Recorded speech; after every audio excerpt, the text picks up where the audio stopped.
नमस्कार दोस्तों, एक बार फिर से स्वागत है आपका अपने चैनल हिराड ऑनलाइन क्लासेस में। तो मैं उम्मीद करता हूं कि आप सभी स्वस्थ होंगे और जो आगामी परीक्षाएं हैं प्रयोगशाला सहायक की उसकी तैयारी कर रहे होंगे।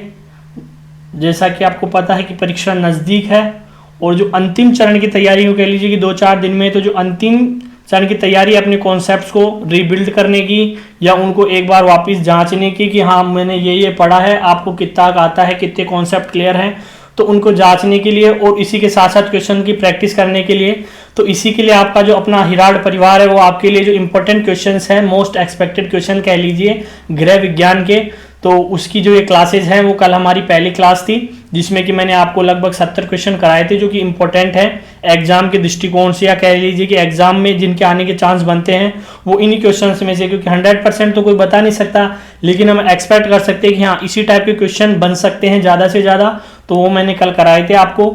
उसी के साथ साथ उसी की कड़ी में आज दूसरी क्लास है हमारी जिसमें भी मैं आज लगभग 70 क्वेश्चन लेके आया हूँ गृह विज्ञान के।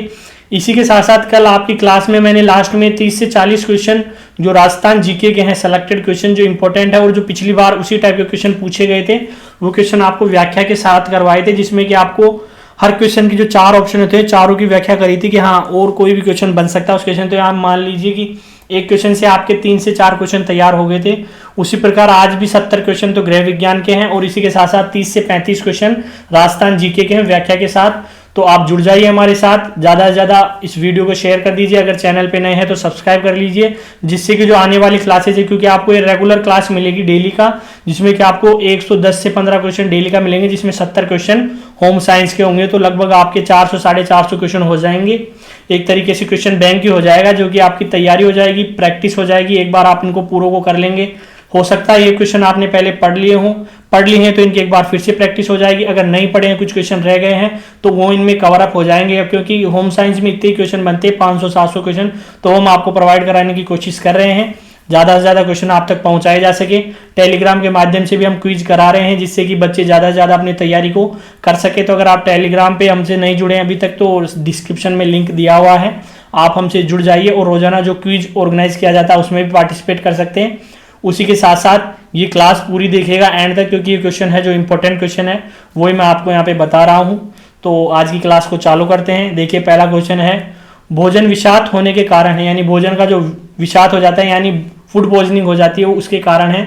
कम पका हुआ भोजन, संक्रमित रसोई, पके हुए भोज्य पदार्थों को लंबी अवधि तक रखना, इनमें से सभी। तो इसका राइट आंसर हो जाएगा कम पका हुआ भोजन। क्या है विषाक्त होने के कारण सबसे बड़ा कारण क्या है कि भोजन क्या है अच्छी तरह से पका हुआ ना होना, इसका क्या है प्रमुख कारण होता है। अगला देखिए, जैम जेली बनाने में आहार संरक्षण की किस विधि का प्रयोग होता है। तो जैम जेली बनाने में आहार संरक्षण की किस विधि का प्रयोग होता है, तो रासायनिक पदार्थों द्वारा। जो हमारा 4th ऑप्शन है वो क्या हो जाएगा, राइट आंसर हो जाएगा। तीसरा इंपोर्टेंट क्वेश्चन है, टिक कर लीजिएगा, गर्भावस्था में रक्त में किस तत्व की कमी हो जाती है, यानी जो गर्भावस्था होती है उसमें रक्त में किस तत्व की कमी हो जाती है। तो जो हमारा ऑप्शन नंबर 2 है कैल्शियम, वो राइट आंसर हो जाएगा। कैल्शियम की कमी हो जाती है, इसलिए महिलाओं को ज़्यादा से ज़्यादा पानी पीने के लिए कहा जाता है, जिससे कि क्या हो कैल्शियम की कमी ना हो।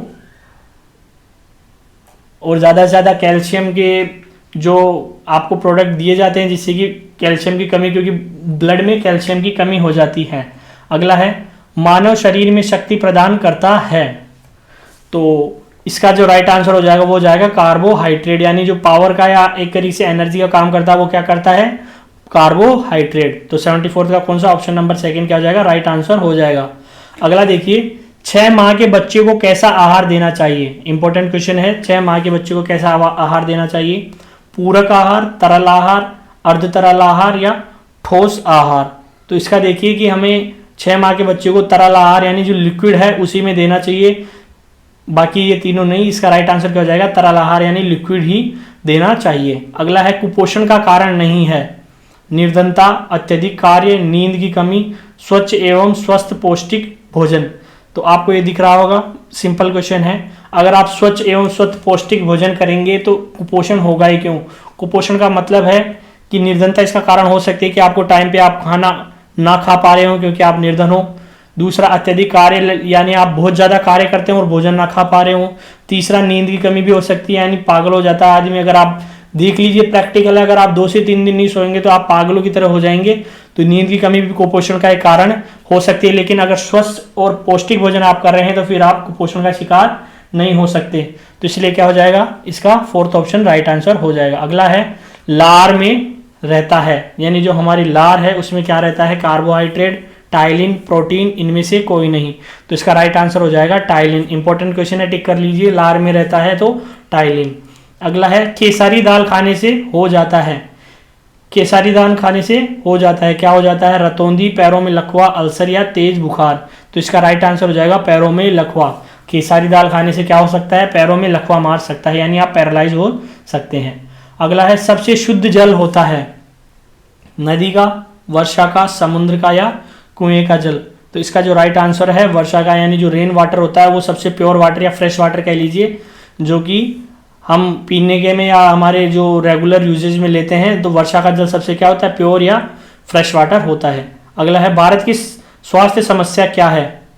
तो भारत की जो मेन स्वास्थ्य समस्या, हेल्थ प्रॉब्लम, वो क्या है, संक्रामक रोग की समस्या, बढ़ती जनसंख्या की समस्या, पोषण की समस्या, इनमें से सभी। तो देखिए आपको दिख ही रहे होंगे, संक्रामक रोग जैसे अभी कोरोना आया था, एक तरीके से समस्या है। बढ़ती जनसंख्या, सबसे ज़्यादा तेजी से जनसंख्या इंडिया की बढ़ रही है, ये भी एक तरह से समस्या ही है, क्योंकि क्या हो जाएगा, आने वाले समय में भोजन की समस्या हो जाएगी, क्योंकि खाने वाले ज़्यादा हो जाएंगे, भोजन कम हो जाएगा, वन कट जाएंगे, खेती के लिए भूमि बचेगी नहीं। तो ये भी एक तरीके से समस्या है। पोषण की समस्या है, ये आपको पता होगा कि कुपोषण एक तरीके से समस्या, बच्चों को टाइम पे खाना नहीं मिल पा रहा, तो ये भी एक तरीके से समस्या। तो ये क्या हो जाएगा, हमारा ऑप्शन नंबर फोर्थ क्या हो जाएगा, इसका राइट आंसर हो जाएगा। अगला देखिए, धात्री अवस्था में कितनी अतिरिक्त कैलोरी की आवश्यकता होती है, 200, 800, 700 या 900। तो इसका राइट आंसर क्या हो जाएगा, 700 कैलोरी की आवश्यकता होती है धात्री अवस्था में, अतिरिक्त कैलोरी की, यानी कैलोरी के अलावा कुछ ज़्यादा चाहिए तो कितनी है, 700 कैलोरी की आवश्यकता होती है। अगला है गर्भवती स्त्री को कितनी कैलोरी की आवश्यकता होती है। इंपॉर्टेंट क्वेश्चन है, गर्भवती स्त्री को कितनी कैलोरी की आवश्यकता होती है, 1000 कैलोरी प्रतिदिन, 2000 कैलोरी प्रतिदिन, 2200 से 2800 कैलोरी प्रतिदिन, इनमें से कोई नहीं। तो इसका राइट आंसर क्या हो जाएगा, 2200 से 2800 कैलोरी प्रतिदिन की आवश्यकता होती है किसको, एक गर्भवती महिला को। इसी के साथ साथ पहला रिवाइज कर लीजिए, कौन गर्भवती महिला में खून में किसकी कमी हो जाती है, तो कैल्शियम की कमी हो जाती है, और कैलोरी कितनी आवश्यक होती है, 2200 से 2800 कैलोरी प्रतिदिन। अगला देखिए, पाचन, अवशोषण एवं चयापचयन में जल किस स्रोत से मदद करता है। ये तीनों जो हमारी एक तरीके से प्रोसेस है, इसमें जल किस स्रोत से मदद करता है, तो लार ग्रंथियों से निकला जल, ऊपर से पिया गया जल, भोज्य पदार्थों से निकला जल, इनमें से सभी। तो इसका राइट आंसर क्या हो जाएगा, ये तीनों, यानी लार ग्रंथियों से निकला जल पाचन में, अवशोषण में और चयापचयन में हमारी मदद करता है। ऊपर से जो हम पानी पीते हैं वो भी मदद करता है, और जो भोज्य पदार्थों से जो वाटर निकलता है वो भी मदद करता है। तो क्या हो जाएगा, तीनों ही क्या हो जाएंगे, राइट आंसर हो जाएंगे। तो ऑप्शन 4 क्या हो जाएगा, राइट आंसर हो जाएगा। तो अगला क्वेश्चन देखिए, राष्ट्रीय पोषण संस्थान की स्थापना कब और कहाँ हुई है। तो शायद इसका जो ऑप्शन है वो गलत दे रखा है, बहुत से बच्चे इसको करेंगे सेकंड ऑप्शन 1959 हैदराबाद में, लेकिन इसका राइट आंसर नहीं है। राइट आंसर मैं आपको बता दूं कि इसकी जो स्थापना हुई थी वो 1918 में हुई थी, तमिलनाडु के कुन्नूर शहर में हुई थी। और इसकी स्थापना किसने की थी, स्थापना की थी सर रॉबर्ट मैककारिसन ने की थी। कब, 1918 के अंदर। तो जब स्थापना हुई थी वो कहाँ हुई थी, कुन्नूर हैदराबाद, कुन्नूर तमिलनाडु के अंदर 1918 में। लेकिन इसको फिर 1958 के अंदर कहाँ पे, हैदराबाद में शिफ्ट कर दिया गया। तो अभी ये कहाँ पे है, हैदराबाद में है। लेकिन इसकी स्थापना कब और कहाँ हुई थी, तो 1918 में हुई थी, कुन्नूर तमिलनाडु। तो राइट आंसर क्या हो जाएगा, इसमें ऑप्शन नहीं दे रखा, आप राइट डाउन कर लीजिए। 1918 के अंदर तमिलनाडु के कुन्नूर में इसकी स्थापना हुई थी। और स्थापना किसने की थी, सर रॉबर्ट मैककारिसन ने की थी। जबकि ये हैदराबाद कब स्थानांतरित हुआ, 1918 के अंदर इसका हैदराबाद में स्थानांतरित इसको कर दिया गया। तो इसलिए देखिए इसका आंसर इन 4 ऑप्शन में से नहीं है, तो आप लिख लीजिएगा 1918 कुन्नूर तमिलनाडु। अगला देखिए क्वेश्चन नंबर 85 है, अत्यधिक श्रम करने वाले को प्रति घंटे निम्नलिखित कैलोरी की आवश्यकता पड़ती है। यानी जो बहुत ज़्यादा काम करते हैं या मेहनत करते हैं उनको पर आवर कितने कैलोरी की आवश्यकता होती है। तो इसका जो राइट आंसर है वो हो जाएगा 150 से 300 कैलोरी। कितना, 150 से 300 कैलोरी पर घंटे के हिसाब से उनको क्या होती है, कैलोरी की आवश्यकता पड़ती है, जो अत्यधिक श्रम करते हैं, यानी बहुत ज़्यादा मेहनत करते हैं। अगला देखिए, नरम जल में किसकी मात्रा कम होती है? नमक, रेत, दोनों की, या इनमें से कोई नहीं? तो इसका राइट आंसर क्या हो जाएगा? नमक। जो नरम जल है उसमें नमक की मात्रा कम होती है। अगला है, भोजन दूषित नहीं होते हैं बैक्टीरिया द्वारा, फफूंदी द्वारा, खमीर द्वारा, भोजन तैयार करने में स्वच्छता द्वारा। तो ये तो सिंपल सा ही है, फोर्थ ऑप्शन राइट आंसर हो जाएगा, भोजन तैयार करने में स्वच्छता द्वारा। बाकी इन तीनों से तो भोजन दूषित कैसे नहीं होगा? बैक्टीरिया से होगा, फफूंदी से होगा, खमीर से होगा, लेकिन अगर हम भोजन तैयार करने में स्वच्छता रखेंगे तो उससे भोजन दूषित नहीं होगा। अगला देखिए, इंपॉर्टेंट क्वेश्चन है, खाद्य और कृषि संगठन FAO की स्थापना की गई, कब की गई? तो इंपॉर्टेंट क्वेश्चन है, इसका आंसर हो जाएगा 1945 ईस्वी में की गई थी। कब की गई थी? 1945 ईस्वी में की गई थी। अगला देखिए, टमाटर, हरी सब्जियां, आंवला, नींबू, नारंगी, गाजर, प्याज, सेब, अमरूद, अंगूर, अनानास, बंद गोभी, हरी मिर्च, शलजम, अंकुरित अनाज आदि में पाए जाता है। यानी किस में पाए जाते हैं? तो इसमें क्या पाया जाता है? दे रखा में vitamin C, vitamin A, vitamin D या विटामिन के। तो इसका राइट आंसर क्या हो जाएगा? विटामिन ए पाया जाता है इन सब के अंदर। हरी सब्जियों में आंवला, नींबू या जितनी भी खट्टी सब्जियां हो गई, इनमें विटामिन ए पाया जाता है। अगला है, मधुमेह में किस प्रकार का आहार देना चाहिए? न्यून शर्करा युक्त आहार, अधिक रेशे युक्त आहार, उच्च प्रोटीन युक्त आहार, न्यून प्रोटीन युक्त आहार। तो इसका राइट आंसर क्या हो जाएगा? न्यून शर्करा युक्त। यानी हमें क्या है? Low sugar.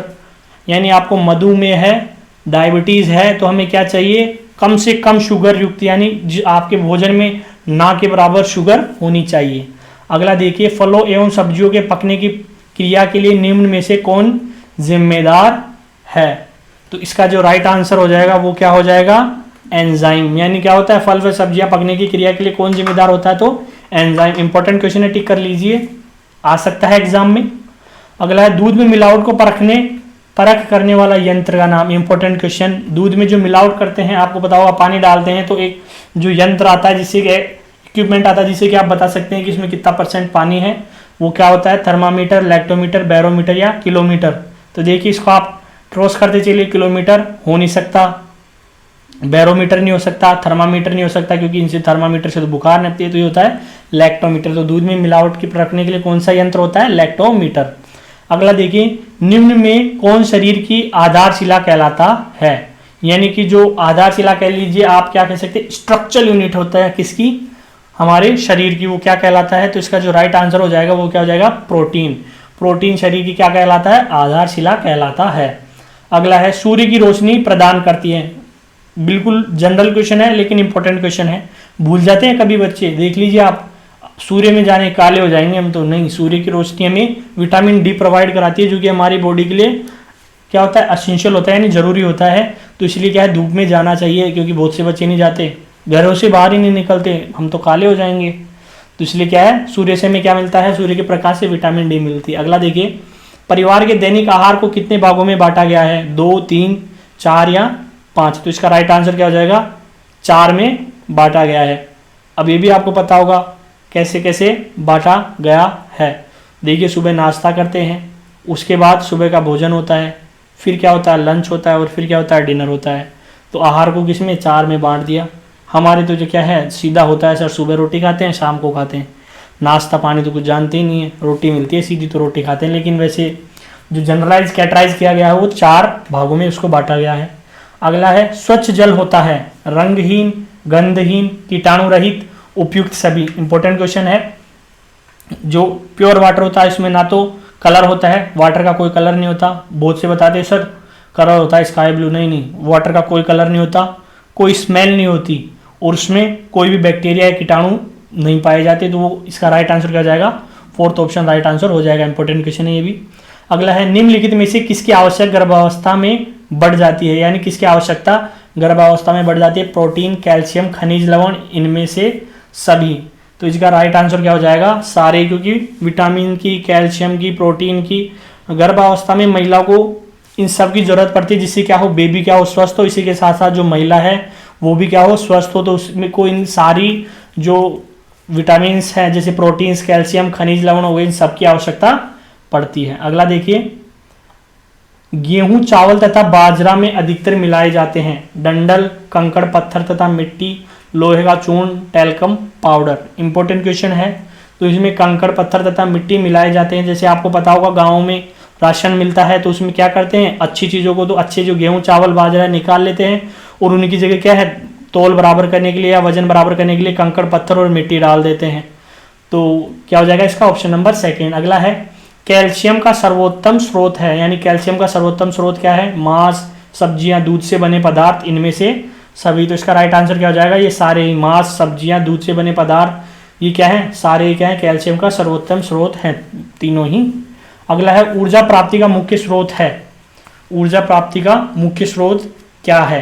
तो इसका जो राइट आंसर हो जाएगा वो मैंने आपको अभी बताया था पावर। तो देखिए इसको दो तरीके से पूछ सकते हैं। मैंने आपको तभी कहा था कि आपको एनर्जी देता है पावर देता है, तो एनर्जी और पावर एक ही होते हैं हमारी बॉडी के लिए, जिससे हमको एनर्जी मिलती है या कुछ काम करने के लिए पावर मिलती है। तो इसका भी राइट आंसर क्या हो जाएगा, कार्बोहाइड्रेट ही हो जाएगा, यानी सेकंड ऑप्शन राइट आंसर हो जाएगा। मुरब्बा जैम एवं जेली बनाकर संरक्षित किए जाते हैं, चावल और गेहूं, फल और तेल, घी और मक्खन, फल तथा मीठी सब्जियां। तो इसका जो राइट आंसर हो जाएगा वो क्या हो जाएगा, फल तथा मीठी सब्जियां। तो फल तथा मीठी सब्जियों का क्या बनाते हैं, मुरब्बा जैम एवं जेली बनाकर संरक्षित करते हैं किनको, फल तथा मीठी सब्जियों को। अगला है एगमार्क का पूर्ण नाम है, इंपॉर्टेंट क्वेश्चन, आपने अब तक सुना होगा एगमार्क, लेकिन उसका आपको पता है फुल फॉर्म क्या होती है। तो एगमार्क का होता है agriculture merchandise, agriculture measurement, agriculture marketing, agro marketing. तो इसका जो राइट आंसर है वो क्या हो जाएगा, एग्रीकल्चर मेजरमेंट, यानी एग्रीकल्चर मेजरमेंट होता है किसका, एगमार्क का फुल फॉर्म। अगला है भोजन के पौष्टिक मूल्यों में वृद्धि करने की विधि है, खमीरीकरण, अंकुरीकरण, विभिन्न भोज्य पदार्थों का मिश्रीकरण, इनमें से सभी। तो इसका जो राइट आंसर हो जाएगा क्या है, फोर्थ ऑप्शन सारे। खमीरीकरण से भी पौष्टिक मूल्यों की वृद्धि की जा सकती है, अंकुरीकरण से विभिन्न भोज्य पदार्थों को मिलाकर भी भोज्य पौष्टिक मूल्यों में वृद्धि की जा सकती है। अगला है कृषि में कीटनाशकों, रसायनों तथा उर्वरकों की अधिक प्रयोग से किस प्रकार का प्रदूषण होता है। तो सिंपल सा क्वेश्चन है, इंपॉर्टेंट है, और इसी के साथ साथ क्या है आपको सोचने वाली है कि जो कीटनाशक का हम ज़्यादा आजकल फर्टिलाइजर का यूज़ करने लगे कि कम से कम जगह में ज़्यादा से ज़्यादा पैदावार बढ़ाई जा सके, इसलिए क्या करते हैं हम जो फर्टिलाइजर है, खाद जैसे यूरिया हो गया, पोटाश हो गया, ये ज़्यादा से ज़्यादा डालते हैं, जिससे क्या होता है जो मिट्टी प्रदूषण होता है, सॉइल पोल्यूशन होता है। इसी के साथ साथ जो फर्टिलिटी होती है सॉइल की वो बिल्कुल खराब होती जा रही है, यानी बंजर होती जा रही है एक तरीके से। तो इसका राइट आंसर क्या हो जाएगा, मिट्टी प्रदूषण। अगला है इनमें से किस रेडियोधर्मी प्रदूषण का प्रभाव पड़ता है, यानी रेडियोधर्मी प्रदूषण का प्रभाव किस पर पड़ता है, मनुष्य, जीव जंतु, वनस्पति, इनमें से सभी। तो इसका जो राइट आंसर हो जाएगा चारों, क्योंकि सब पे ही पड़ता है, मनुष्य पे, जीव जंतु पे, वनस्पति पे जो रेडियोधर्मी प्रदूषण होता है तो चारों पे ही, तीनों पे ही प्रभाव पड़ता है। तो फोर्थ ऑप्शन राइट आंसर हो जाएगा। अगला है ग्रामीण क्षेत्र में जल प्रदूषण का कारण है वनों की कटाई, औद्योगिक कचरे की नदी में बहना, यानी जो कचरा होता है उसका, कीटनाशक का प्रयोग, इनमें से कोई नहीं। तो इसका राइट आंसर हो जाएगा वो हो जाएगा औद्योगिक कचरे को नदी में बहाना, यानी जो प्लास्टिक हो गया या और भी कूड़ा कचरा हो गया उसको क्या करते हैं पानी में डाल देते हैं, जिससे कि क्या होता है वाटर क्या होता है पॉल्यूट हो जाता है। तो ये क्या है मेन कारण क्या है इसका, सेकंड ऑप्शन। अगला है इनमें से वायु प्रदूषण का कारण होता है, वायु प्रदूषण से क्या होता है, फेफड़ों का कैंसर, आंखों में जलन, उल्टी, इनमें से सभी। तो राइट आंसर क्या हो जाएगा, चारों। वायु प्रदूषण से क्या हो जाएगा, फेफड़ों का कैंसर हो सकता है, आंखों में जलन हो जाती है, उल्टी। अगर आपको यूँ मान लीजिए कि पॉल्यूट एयर को आप सूंघेंगे, जैसे बहुत ही बुरी बदबू आ रही है तो उसको सूंघते क्या हो जाएगा, उल्टी का मन हो जाता है या उल्टी ही हो जाती है। तो फोर्थ ऑप्शन क्या हो जाएगा, राइट आंसर हो जाएगा। अगला देखिए एफपीओ मार्क वाला खाद्य पदार्थ है, तो इसका जो राइट आंसर वो है जैम। जैम क्या है, एफपीओ मार्क वाला खाद्य पदार्थ है।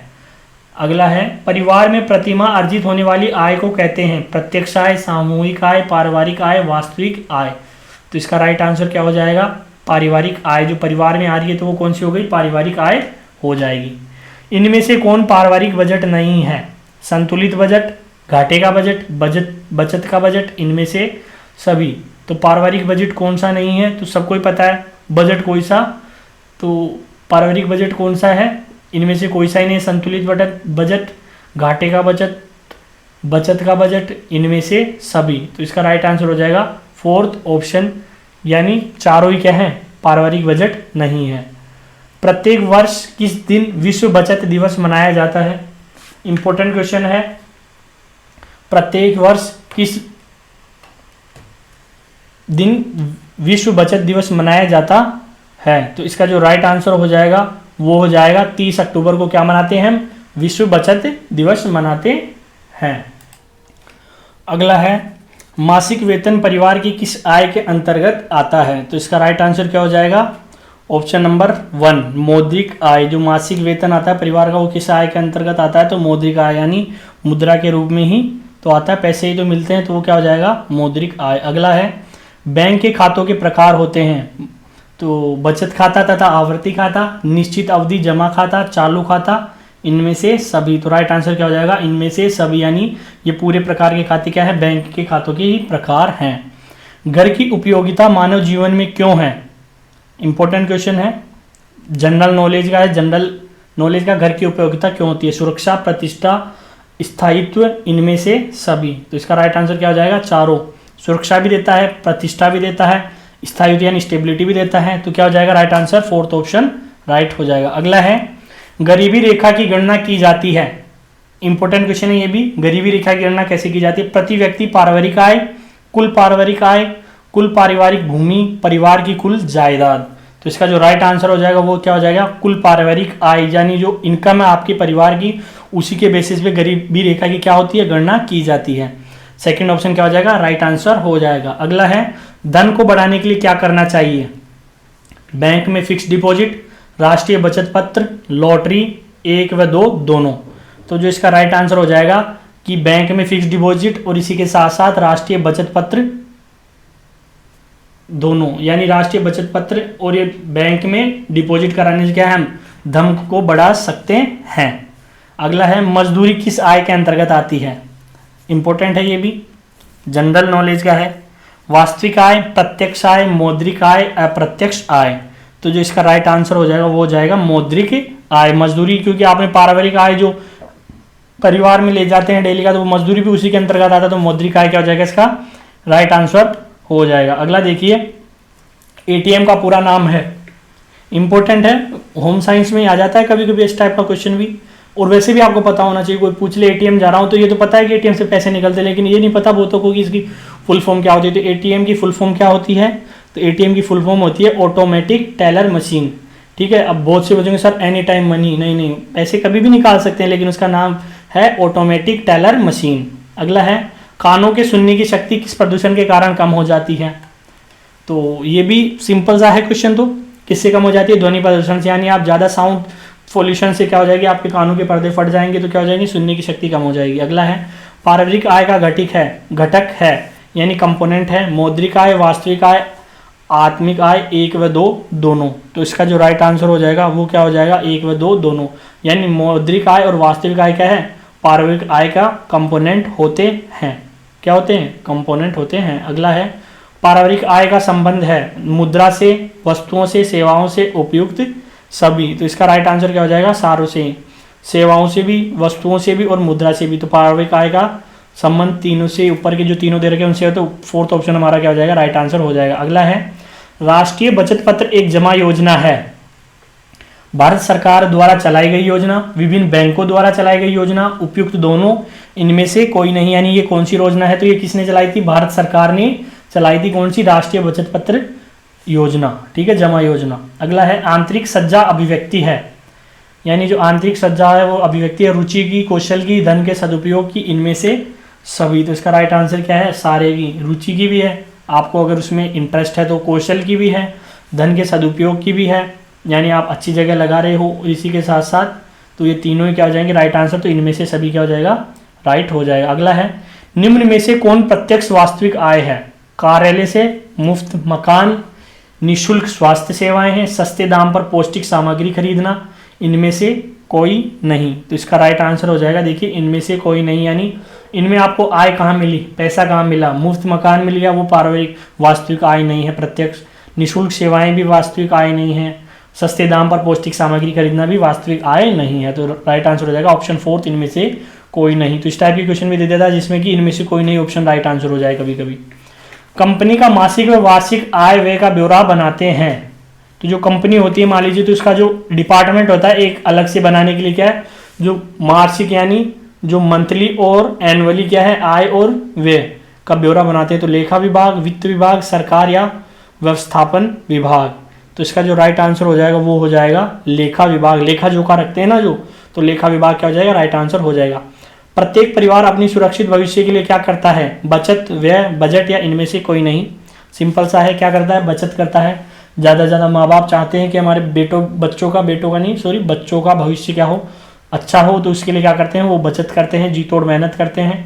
तो इसीलिए भी आप भी लगी रहिए, अपने माता पिता ने जो आपके लिए जो मेहनत की है उसको सफल बनाने के लिए, तो ढंग से तैयारी कीजिए, जिससे कि अगर आप कोई भी गवर्नमेंट जॉब, मैं ये नहीं कह रहा कि यही लगे, कोई भी गवर्नमेंट जॉब लगे जिससे कि आपको माता पिता को लगेगा कि उनकी जो मेहनत है, उन्होंने जो आपके लिए मेहनत की है जीवन भर, वो क्या हो जाएगी, सफल हो जाएगी।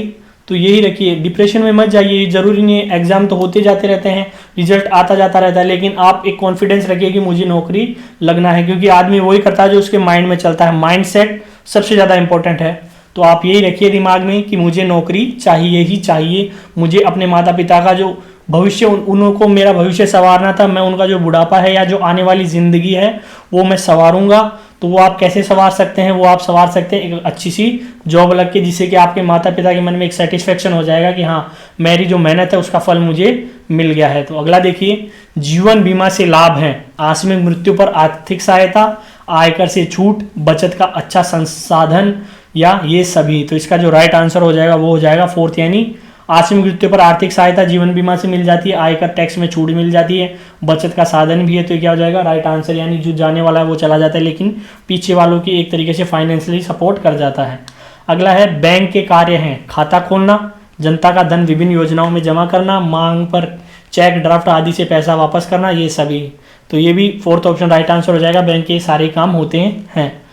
ये जरूरी है कि आजकल क्या है, बैंक इन सबको फ्री करके भाग जाते हैं, कर्जे में डूब के, बच्चों की, लोगों की धन खा के। लेकिन बैंक का काम क्या होता है, लोगों का जो धन होता है उसको बढ़ाना काम होता है, संचय करना या एक जगह से सुरक्षित रखना। क्योंकि बहुत विश्वास करके लोग क्या करते हैं, अपना पैसा बैंक में, जो उनकी खून मेहनत की कमाई हो, वो बैंकों में क्या करते हैं, जमा कराते हैं। लेकिन कुछ लोग होते हैं जो उससे अपना नफा नुकसान देख के उसका गलत उपयोग करते हैं। तो अगला देखिए, भारतीय डाक एवं तार विभाग द्वारा संचालित डाकघर में भी कार्यरत जमा योजना द्वारा बचत पर ब्याज निर्धारित करती है।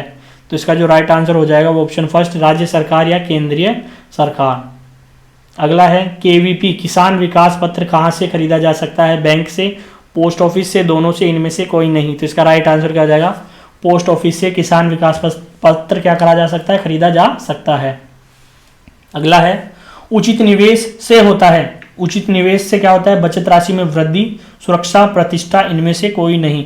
तो राइट आंसर क्या हो जाएगा, बचत, जो हमने बचत की उसमें क्या होगी, वृद्धि, यानी हम उसको और बढ़ा सकते हैं अगर हमने सही जगह इन्वेस्ट किया हो तो। अगला है, उपभोक्ता का अधिकार है, चुनाव, सुरक्षा, सुनवाई, इनमें से सभी।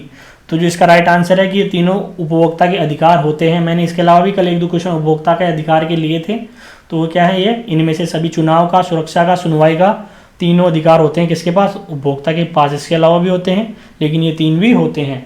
अगला है, उपभोक्ता शिक्षण के द्वारा उपभोक्ता क्या होता है, जागरूक, निश्चित, क्रियाशील, संतुष्ट। तो इसका जो राइट आंसर हो जाएगा क्या होता है, जागरूक होता है। अगला है, विश्व उपभोक्ता दिवस, मोस्ट इंपॉर्टेंट क्वेश्चन है, कब मनाया जाता है। तो इसका राइट आंसर क्या हो जाएगा, 15 मार्च को हर साल क्या मनाया जाता है, विश्व उपभोक्ता दिवस, यानी वर्ल्ड कंज्यूमर डे 15 मार्च को हर साल मनाया जाता है। अगला है, उपभोक्ता शोषण के कारण है, भ्रामक विज्ञापन, भ्रामक लेबल, झूठी एवं अधूरी जानकारी, इनमें से सभी। तो ये क्या है, तीनों ही क्या है, उपभोक्ता शोषण के क्या है, कारण है। आपको क्या है, भ्रमित किया जा रहा है, किसके द्वारा, विज्ञापनों द्वारा, लेबल लगाए जाते हैं झूठे, जिससे कि लोग क्या है, भ्रम की स्थिति पैदा हो जाती है कि हाँ ऐसा हो जाएगा वैसा हो जाएगा। झूठी और अधूरी यानी प्रोडक्ट की पूरी जानकारी नहीं दी जाती। तो ये क्या है, तीनों ही क्या है, उपभोक्ता शोषण के कारण है। अगला है, एक निश्चित समय में कार्य करने के बाद मुद्रा के रूप में प्राप्त आय को कहते हैं, यानी एक फिक्स्ड इंटरवल ऑफ टाइम के बाद आपको जो इनकम मिलती है उसको क्या कहते हैं। तो इसका जो राइट आंसर हो जाएगा वो हम मौद्रिक आय, पैसे मिलते हैं। जैसे कि आप सारे दिन मान लीजिए पत्थर उठाते हैं, तो शाम को जो आपको मिलेगी वो क्या होगी, मजदूरी होगी, लेकिन वो किसके रूप में होगी, पैसों के रूप में, मुद्रा के रूप में होगी। तो क्या कहलाएगी, मौद्रिक आय। अगला है, कृषि संबंधी विभिन्न उत्पादों के लिए भारत सरकार द्वारा प्रस्तुत किया गया है, egg mark, ISI mark, hall mark, इनमें से सभी। तो राइट आंसर क्या है, एग मार्क, यानी जो अपने जो कृषि संबंधित हैं एग्रीकल्चर से रिलेटेड जितने भी प्रोडक्ट्स आते हैं उसमें क्या है, एग मार्क होना जरूरी है। तो आप जब भी आगे कोई भी प्रोडक्ट खरीदे जो एग्रीकल्चर से आया हुआ हो तो उस पर क्या देखें, एग मार्क जरूर देखें। अगला है एलपीजी पर कौन सा चिन्ह अंकित होता है, आईएसआई, एग मार्क, एफपीओ, इनमें से कोई नहीं। तो इसका जो राइट आंसर हो जाएगा वो हो जाएगा पहला आईएसआई मार्क, यानी एलपीजी पर कौन सा चिन्ह जो सिलेंडर होता है उस पर देखिएगा आईएसआई मार्क होता है। आप चेक कीजिएगा, अगर नहीं देखा तो अभी भी रसोई में जाके क्लास पूरी होने के बाद रसोई में जाके देखिएगा, उस पर आईएसआई हॉलमार्क लगा हुआ होता है। अगला है चाय की पत्ती पर कौन सा मानक चिन्ह दिया जाता है, ये भी इंपॉर्टेंट है, चाय की पत्ती पे कौन सा मानक चिन्ह दिया जाता है। तो इसका राइट आंसर है एग मार्क। क्यों, अभी मैंने आपको बताया था कृषि से, चाय भी किससे आती है, बागानों से, जो किसी रिलेटेड है एग्रीकल्चर से, तो इसलिए क्या होगा, एग मार्क होगा। तो ये कुछ क्वेश्चन थे किसके, गृह विज्ञान के। इसी के साथ साथ मैंने आपको बताया था कि राजस्थान जीके के भी कुछ क्वेश्चन लेके आया हूँ मैं इंपॉर्टेंट। तो आइए राजस्थान जीके के क्वेश्चन भी देखें। कल 39 क्वेश्चन कराए थे मैंने, तो आज उससे आगे की क्वेश्चन है 40 से। प्रसिद्ध अमर सागर जैन मंदिर राजस्थान के किस जिले में अवस्थित है, कहाँ पे है, तो बाड़मेर, जैसलमेर, जोधपुर या पाली। तो इसके लिए देखिए आज मैं आंसर आगे लिख के लाऊं जिससे कि बच्चों को क्या कंफ्यूजन ना हो। कभी कभी क्या है बच्चे तेजी में देखते हैं तो आपको पता नहीं चल पाता मैं क्या बोल रहा हूं, तो इसलिए इसका क्या हो जाएगा right answer second option Jaisalmer. इसी के साथ साथ जैसलमेर और लोधरवा के बीच एक बहुत सुंदर मंदिर है जो जैसलमेर के पटावा सेठ हिम्मत मल बाफना ने कब बनवाया था, 1871 में। तो प्रसिद्ध अमर सागर जैन मंदिर कब बना था, 1871 जैसलमेर में। अगला है पश्चिम क्षेत्र सांस्कृतिक केंद्र उदयपुर के सभापति कौन है, पश्चिम क्षेत्र सांस्कृतिक केंद्र उदयपुर के सभापति कौन है। तो इसका राइट आंसर क्या हो जाएगा, राजस्थान के राज्यपाल ही क्या हैं, उदयपुर के सभापति हैं। अगला है प्रसिद्ध पर्यटक स्थल सामोद महल राजस्थान के किस जिले में स्थित है। तो सामोद महल कहाँ पे है, जयपुर में। सामोद महल जयपुर से 40 किलोमीटर की दूरी पर स्थित है। सामोद महल लगभग 500 वर्ष पुराना है, तो जयपुर में है और 500 वर्ष पुराना है। अगला है राज्य में आवास संबंधी आवश्यकताओं की पूर्ति हेतु राजस्थान आवास मंडल की स्थापना की गई, कब की गई थी, 24 फरवरी 1970 को स्थापना की गई थी। अगला है राजस्थान की किस चित्रकला शैली में महिलाओं को शिकार करते हुए चित्रित किया गया है। तो कुछ शैली में किया गया है, जो कोटा शैली है उसके अंदर महिलाओं को क्या करा गया है, शिकार करते हुए चित्रित किया गया है। ठीक है, और ये भी पूछ ले कि गोल्डन पीरियड कब था कोटा चित्रकला शैली का, तो वो था उम्मेद सिंह के समय। जो उम्मेद सिंह थे उनके समय कोटा चित्रकला का स्वर्णकाल था। डालू नामक चित्रकार ने रागमाला का चित्रण किया था, यानी डालू नामक चित्रकार ने क्या किया था, रागमाला का चित्रण किया था, जो कि कुछ इंपॉर्टेंट होगा तो इसलिए दे रखा है कि डालू नामक चित्रकार ने रागमाला का चित्रण किया था। अगला है निम्न में से सत्य कथन है, विजय स्तंभ राजस्थान पुलिस तथा माध्यमिक शिक्षा बोर्ड का प्रतीक चिन्ह है। राजस्थान की पहली इमारत विजय स्तंभ है जिस पर डाक टिकट जारी किया गया था। ए और बी या कोई नहीं, तो इसका राइट आंसर हो जाएगा दोनों, यानी विजय स्तंभ क्या है, राजस्थान पुलिस और माध्यमिक शिक्षा बोर्ड का प्रतीक है। इसी के साथ साथ राजस्थान की पहली इमारत विजय स्तंभ है जिस पर डाक टिकट जारी किया गया था। तो क्या हो जाएगा, थर्ड ऑप्शन राइट आंसर हो जाएगा। अगला देखिए असुमेलित जोड़ी को छांटिए, वर्तमान नाम प्राचीन नाम। तो इसका क्या हो जाएगा, पहला भरतपुर विराटनगर। तो जालोर का पहले नाम क्या था, स्वर्णगिरी था। उदयपुर का शिवी था। गंगानगर का योद्धे था।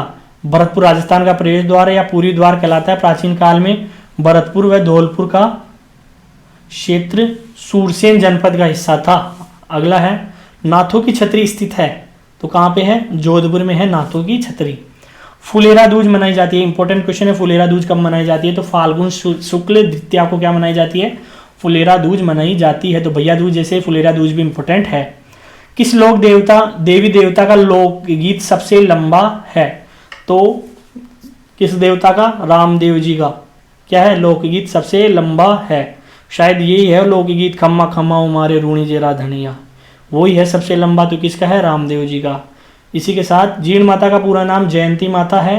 इनका मंदिर कहाँ पे है, सिक्कर में 15 किलोमीटर दक्षिण में खोस नामक गांव के पास 3 पहाड़ियों के मध्य स्थित है। ये चौहानों की कुल देवी, इंपॉर्टेंट क्वेश्चन देखिए, जीण माता क्या है, चौहानों की कुल देवी कौन है, जीण माता है। संगमरमर से निर्मित बाटाड़ू का कुआं कहाँ स्थित है, यानी संगमरमर से निर्मित बाटाड़ू का कुआं, देखिए संगमरमर से क्या बना हुआ है, ताजमहल, वैसे ही एक कुआं भी बना हुआ है जो कहाँ पे है, बाड़मेर में है। बाटाड़ू का कुआं कहाँ है, बाड़मेर। तो बाटाड़ू से बाड़मेर, संगमरमर बाटाड़ू और बाटाड़ू से बाड़मेर। अगला है राजस्थानी साहित्य की एक प्रारंभिक रचना हंसावली रचित है, तो इसका राइट आंसर क्या हो जाएगा, असाहित द्वारा। किसने लिखी थी, तो असाहित द्वारा रचित है। अगला है फारसी इतिहासकार ने हस्मत वाला राजा किसे कहा है? फारसी इतिहासकार ने हस्मत वाला राजा किसे कहा है? तो राजा मालदेव को। किसको कहा है? राजा मालदेव को क्या है? हस्मत वाला राजा कहा है। अगला है, कहा कि रामलीला को मूक अभिनय के लिए जाना जाता है, यानी वहां पे क्या है? मूक अभिनय, यानी बोला नहीं जाता, सिर्फ हाथों से ही क्या किया जाता है? अभिनय किया जाता है। तो बिसाऊ झुंझुनू रामलीला होती है, मूक अभिनय के द्वारा जाना जाता है। अगला है, प्रसिद्ध मीनाकारी थेवा कला का संबंध है, जो मीनाकारी थेवा कला उसका संबंध किससे है? तो प्रतापगढ़ से। नाथूजी सोनी के परिवार को सुमंत सामंत सिंह प्रतापगढ़ ने राज सोनी परिवार की उपाधि प्रदान की थी। तो प्रसिद्ध मीनाकारी थेवा कला का संबंध किससे है? प्रतापगढ़ से। तो ये कुछ क्वेश्चन थे। मैं उम्मीद करता हूँ कि आप पूरी क्लास में हमारे साथ जुड़े हुए होंगे और ये पूरी क्लास आपने ली होगी, या नहीं ली है तो लीजिए। इसी के साथ साथ इस वीडियो को ज़्यादा से ज़्यादा शेयर कीजिए, जिससे कि जो भी बच्चे, आपके भाई बहन या कोई भी तैयारी कर रहा हो गृह विज्ञान का, तो वो अंतिम समय में जो हम ये क्वेश्चन दे रहे हैं उनका लाभ ले सके, अपनी प्रैक्टिस कर सके। या जो क्वेश्चन इनमें उन्होंने अभी तक नहीं पढ़े हैं, तो हो सकता है कुछ क्वेश्चन ऐसे हों जो उन्होंने नहीं पढ़े हों, तो वो इसमें उनको पढ़ सकें। इसी के साथ साथ जो राजस्थान जीके के क्वेश्चन हैं, ये इंपॉर्टेंट क्वेश्चन है, इसी टाइप के क्वेश्चन मिलते हैं। तो ये हमारी क्लास थी जिसमें कि मैंने आपको 70 क्वेश्चन कराए थे गृह विज्ञान के, और ये कुछ क्वेश्चन थे राजस्थान जीके के। अगर चैनल पर नए हैं तो सब्सक्राइब कर लीजिए, इनकी प्रैक्टिस कीजिए। इसी के साथ साथ अगर आप क्विज लेना चाहते हैं तो हमारे टेलीग्राम चैनल, जिसका लिंक डिस्क्रिप्शन में दिया हुआ है, हमारे साथ जुड़ जाइए।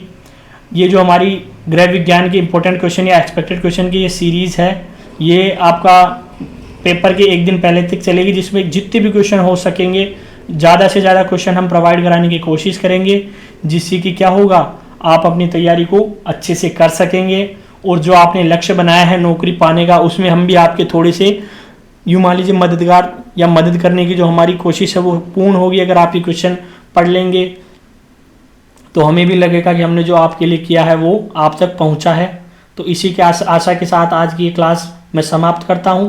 जल्द मिलेंगे दूसरी क्लास में। तब तक हंसते रहिए, मुस्कुराते रहिए और अपनी तैयारी को और अच्छे से करते रहिए। ज़्यादा से ज़्यादा इन क्वेश्चंस की प्रैक्टिस कीजिए, क्योंकि प्रैक्टिस से आदमी कुछ भी कर सकता है। तो ज़्यादा से ज़्यादा प्रैक्टिस कीजिए, ज़्यादा से ज़्यादा क्वेश्चन आप करिए, जिससे कि आपको कॉन्फिडेंस मिलेगा। तब तक के लिए धन्यवाद।